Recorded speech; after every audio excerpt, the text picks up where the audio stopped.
कि जाट जो है वो एक महान कौम है और जो कौम जितनी बड़ी होती है उसका इतना ही बंटवारा भी होता है।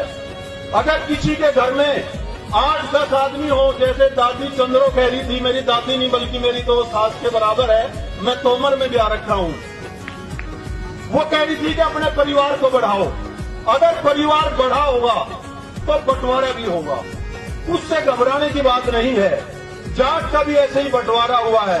आज आप देखो, जाट एक बड़ी कौम हिंदू जाट है, उसके साथ साथ सिख जाट है, उसके साथ साथ बिश्नोई जाट है, उसके साथ साथ मुस्लिम जाट है, उसके साथ कुछ खुद लोग भी जाट हैं और कुछ जैनी भी मेरे इलाके में जाट हैं।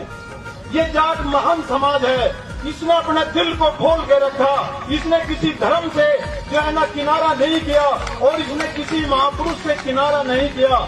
जिसने अपनी बात को समझाया और जो अपनी बात इनके दिल में उतारने में कामयाब हो गया, इस जाट समाज ने उसी का झंडा उठा लिया और उसी के नारे लगाए।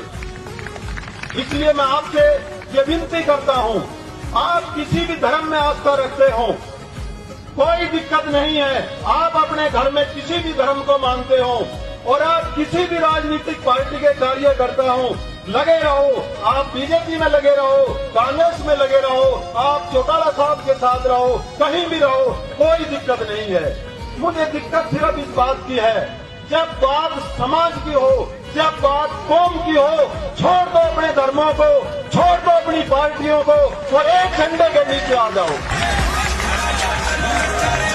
मैं आपसे ज्यादा लंबी बात ना करते हुए एक बार फिर मैं आपसे ये अपील करता हूं, खासकर अपने नौजवानों से।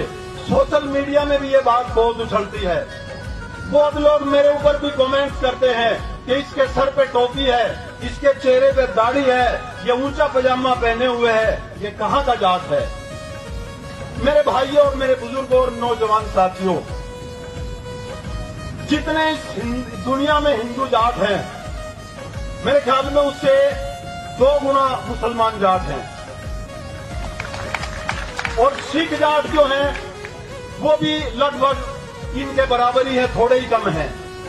अगर आप इस कार्यक्रम को आगे बढ़ाओगे तो मैं सुझाव देता हूं, आज तो ये हमने सिर्फ हिंदुस्तान के 9 स्टेट इकट्ठे किए हैं, अगर आप इस कार्यक्रम को आगे बढ़ाएंगे तो मैं आपसे वायदा करता हूं इस भरी सभा में, अगर आप ऐसे ही चलते रहे और अगर ऐसे ही एकजुट होते रहे तो पूरा अंतर्राष्ट्रीय जाट समाज, वो किसी भी धर्म का हो और वो किसी भी देश का हो, एक मंच पर लाके खड़ा कर देंगे।